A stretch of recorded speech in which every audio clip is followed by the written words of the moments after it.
dibacakan yang bold, Bu. Yang di bold.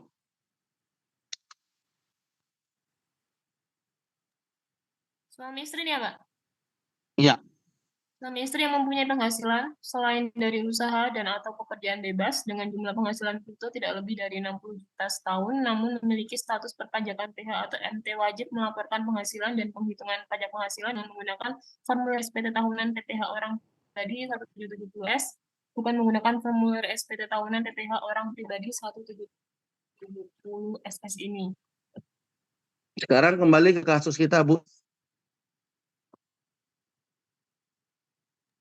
Ya, Pak. Gimana ininya, formulirnya?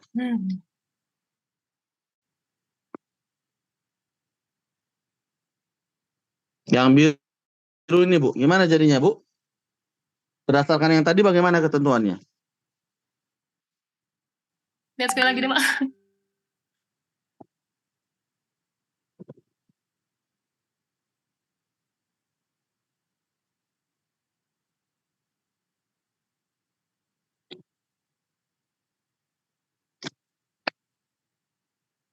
Ya, berarti yang 1770S, Pak. Kok langsung ke situ larinya? Karena sudah ada di tulisan itu tidak lebih dari 60 juta. Iya. Ibu harus lihat dulu, di situ disebutkan kalau status perpajakannya PHMT kan begitu bahasanya. Ya, bahasanya kan begitu kan? Iya. Namun memiliki status PHMT, berarti kita harus tahu nih apa nih PHMT kan gitu. Baru dia wajib menggunakan 1770 S. Nah, sekarang apa itu PHMT? PHMT itu dalam ketentuan Bapak Ibu ada yang disebut dengan status perpajakan. Status perpajakan itu ada 4, ya. Bukan status PTKP ya ini perpajakannya. Pertama KK. KK itu adalah kepala keluarga singkatannya, kepanjangannya, ya. Siapa itu KK? Yang mereka satu di dalam satu keluarga itu hanya ada satu NPWP. Kemudian yang kedua WP single, itu adalah status KK. Kedua adalah HB. HB ini adalah hidup berpisah. Wanita kawin yang telah hidup berpisah, yang sudah bercerai. Kemudian yang ketiga ada PHMT. PH ini adalah pisah harta, di mana wanita kawin yang mempunyai perjanjian pisah harta atau penghasilan, dan MT, menjalankan terpisah atau tersendiri, di mana wanita kawin yang menghendaki untuk ber-NPWP sendiri terpisah dengan suaminya. Makanya untuk kasus ini ditanya dulu status perpajakannya apa nih? Kalau status perpajakannya PHMT, maka formulirnya betul 1770 SS. 1770 S. Nggak boleh 1770 SS. Tetapi kalau misalnya status perpajakannya itu KK, artinya apa KK? Istrinya nggak ber-NPWP. Yang ber-NPWP hanya suaminya. Maka boleh nanti status perpajakannya menjadi KK. Ya. Kalau KK statusnya berarti tinggal dilihat penghasilan istri. Apakah penghasilan istri ini penghasilan final atau tidak? Memang ada Pak penghasilan istri yang final. Ada. Siapa itu? Istri yang satu. Dia tidak ber-NPWP. Ini penghasilannya final. Ya, ini syaratnya harus kumulatif ya Bapak Ibu ya. Ya, syaratnya harus kumulatif. Ada 3 syaratnya. Ya. Yang pertama adalah tadi ya, istri tidak ber-NPWP.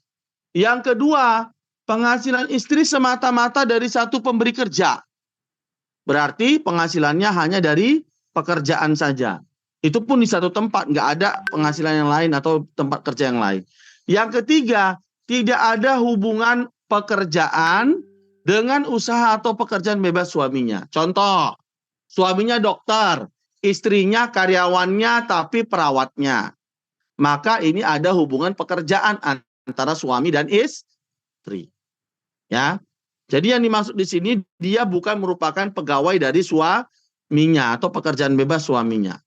Oke ya. Kalau dia gimana Pak? Kalau dia bekerja di satu PT, misalnya suaminya A, suaminya B, ya itu nggak ada masalah. Cuma bukan nggak masuk kriteria yang ketiga tadi ya, tidak ada hubungan pekerjaan, itu udah memenuhi syarat.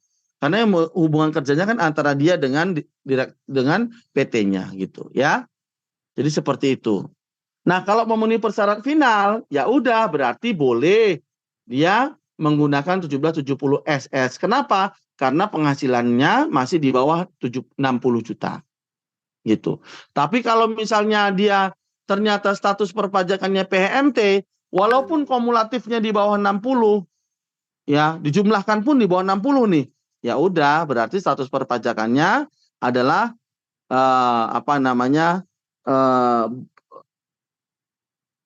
KK, maka dia juga 70S, tapi kalau dia PHMT, maka dia masuk di kriteria 1770S ya. Nah, sehingga nanti yang bersangkutan juga wajib melaporkan form PHMT. Oke. Memang apa Pak konsekuensinya PHMT? Ada Bapak Ibu ya. Jadi gini, di dalam PP orang pribadi tadi ya saya sampaikan, hanya ada satu jenis wanita kawin yang penghasilannya dianggap final atau bersifat final. Siapa itu? Wanita kawin yang memenuhi persyaratan yang 3 ini. Tidak ber-NPWP, semata-mata dari satu pemberi kerja, tidak ada hubungan pekerjaan dengan usaha atau pekerjaan bebas suaminya. Nah, sehingga kalau misalnya ada wajib pajak yang statusnya PHMT, maka penghasilannya harus digabung. Ya, ciri-ciri PHMT apa sih, Pak? Ciri-cirinya adalah NPWP-nya beda, Pak. Seperti ini, Pak. Nah, kalau NPWP-nya beda, itu adalah PHMT. Kalau sama, ini kakak. Ini istri misalnya, 66325200542. Ini sama nih. Ya. Atau ini. Ya. Maka ini statusnya kakak. Kenapa? Sama dengan NPWP suami. Kalau yang ini beda Pak nih, NPWP-nya. Maka ini statusnya MT. Ya, PHMT. Oke. Ada pertanyaan Pak, status perpajakan dulu? Sebelum kita masuk di penggabungan penghasilan terakhir. Nah, oke, baik. Kalau tidak ada, Bapak Ibu, ini ya. Kalau statusnya perpajakannya PHMT, maka penghasilannya harus digabung, Bu. Ya. PHMT itu, PH itu alasan ber-NPWP-nya karena pisah harta. MT itu alasan ber-NPWP-nya karena memang aku pengennya sendiri Kang Mas, gitu. Jadi nggak ada badai, nggak ada angin, tetap pengen ber-NPWP sendiri. Ya udah, kalau Anda memilih seperti itu, silahkan digabung penghasilannya. Bagaimana penggabungan penghasilan konsekuensinya? Saya kasih contoh, Bu. Pak, di sini ada 2 keluarga. Satu namanya keluarga Andi, ya, satu lagi namanya keluarga Yuda. Nih, keluarga Andi ini di 1721A1-nya atau NPWP-nya, NPWP-nya ini adalah NPWP berbeda. Lihat Bu, beda. Sama dengan ini kurang ini. Nah, berbeda. Ya. Sedangkan keluarga Yuda NPWP-nya sama. Ya. Nah, apa bedanya? Kalau keluarga Andi, ini status perpajakannya karena NPWP-nya berbeda, maka status perpajakan yang bersangkutan adalah MT. Ya. Sedangkan keluarga Andi statusnya KK. Kenapa? NPWP-nya sama. Sedangkan Andi beda, MT. Konsekuensinya adalah kalau MT penghasilannya harus digabung. Bagaimana menggabungnya? Karena keluarga Andi NPWP-nya beda, maka si Andi harus lapor SPT sendiri, si Dini juga lapor SPT-nya sendiri. Oke, lapor sendiri-sendiri. Tetapi ingat, mereka harus membuat form PHMT. Form PHMT itu apa? formulir yang menggabung penghasilan antara suami istri. Bagaimana menggabung penghasilannya? Seperti ini dia. Nanti akan dihitung berapa penghasilan neto suami. Berapa penghasilan neto istri menjadi total penghasilan neto. Sehingga harus dicari berapa PPh terutang gabungan dulu. Nah, di sini Bapak Ibu. Jadi, PPh terutang gabungannya bagaimana cara berhitungnya? Ya, jumlahkan dulu nih penghasilan neto suami tambah penghasilan neto istri, kemudian dikurangkan dengan PTKP. Karena PTKP-nya ini ada penggabungan penghasilan, maka PTKP-nya berubah menjadi K garing I garing 2. Kawin, I itu istri penghasilan yang digabung suami, 2 itu tanggungan 2. Sehingga PTKP-nya menjadi 54 untuk WP sendiri, status kawinnya adalah 4,5, tanggungannya adalah 2, penghasilan istri yang digabung suami adalah sebesar 54 juta. Ya. Maka total PTKP-nya menjadi 121.500, kan penghasilan pajaknya adalah 87.500. Karena penghasilan pajaknya kena pajaknya 87.500, maka ini udah kena 2 tarif. Yang pertama dikenakan 60 juta, sisanya dikenakan 15%. 5% kali 60 dan 15% kali 27.500. Maka PPh terutang gabungan suami istri itu menjadi 7125. Ya. Nah, lalu bagaimana? Harus dihitung lagi berapa penghasilan PPh terutangnya suami. Karena suami harus lapor SPT, istri harus lapor SPT. Maka di form PHMT-nya nanti dihitung kembali berapa kewajibannya istri dan berapa kewajiban suami. Kita hitung dulu PPh terutang atas suami. PPh terutang atas suami yaitu dengan cara penghasilan neto suami dibagi total penghasilan neto dikali PPh terutang gabungan. Maka penghasilan neto PPh terutang gabungannya itu ya yang dipisahkan di sini dicari penghasilan untuk suami yaitu sebesar 3886364 di SPT suami ya. PPh-nya menjadi 38864 yang sudah dipotong 2325 kan Bapak Ibu nih.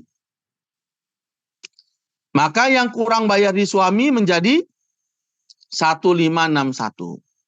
Oke. Kemudian di istri gimana? Dihitung lagi berapa PPh terutangnya istri dengan cara PPh penghasilan neto istri dibagi total penghasilan neto dikali PPh terutang gabungan. Sehingga di sini didapatkan PPh terutang gabungannya menjadi 3238636. Ini yang bagian istri. Yang sudah dipotong berapa? Dilihat di atas 2.050.000.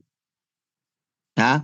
Sehingga PPh terutangnya atas istri sebesar 3238 yang sudah dipotong adalah sebesar 2.050.000, maka kurang bayarnya sebesar 1186636.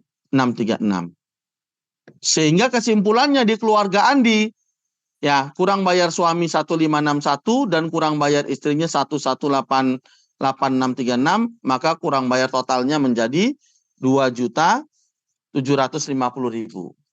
untuk keluarganya Andi. Bagaimana dengan keluarganya Yuda?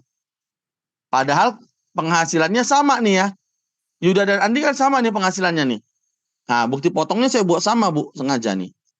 Nah, bagaimana keluarga Yuda? Keluarga Yuda karena NPWP-nya sama, maka yang lapor hanya suami saja karena NPWP-nya kan ikut suami.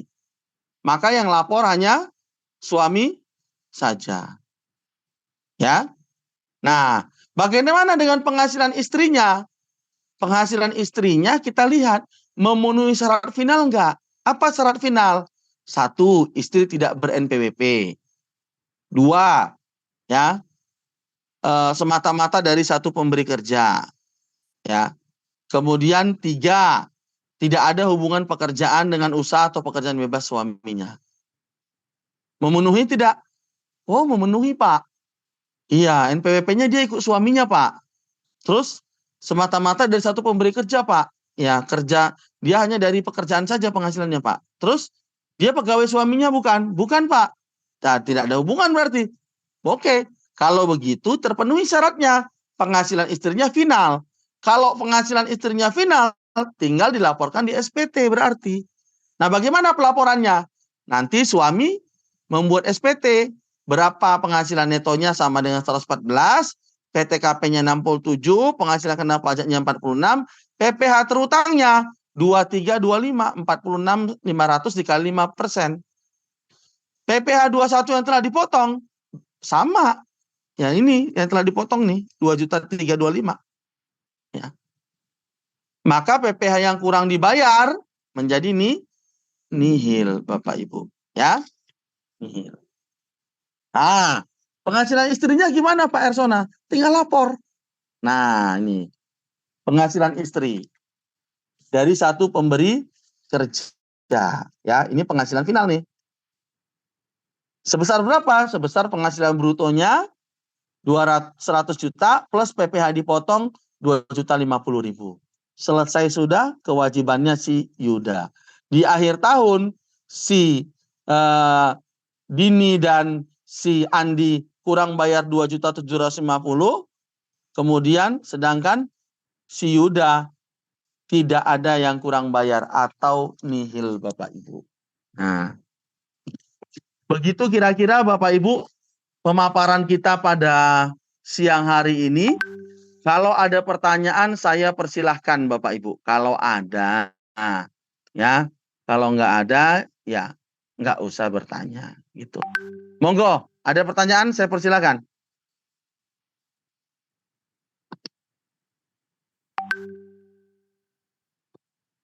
Ada? Kalau tidak ada, saya cukupkan ya. Pertemuan kita pada siang hari ini kita istirahat dulu sampai jam 12.30 nanti. Kemudian selanjutnya nanti Bapak Ibu tolong download ya. Nanti saya akan kirimkan materi yang praktiknya setelah ini ya Bapak Ibu. Saya kirimkan materi praktiknya kepada Bapak Ibu semua supaya nanti bisa kita isikan bersama-sama di pembelajaran kita. Untuk itu saya tanyakan sekali lagi, ada pertanyaan atau tidak? Pak, Ya, silakan. kami boleh minta Excel yang Bapak buat yang tadi itu nggak ya? Oh, ya. Sudah saya kirim, Bu. Itu tuh, coba dicek di WA ya, Bu. Oh iya, makasih ya, Pak. Iya, pasti Ibu pasti minta. Ya. Oke, ada lagi?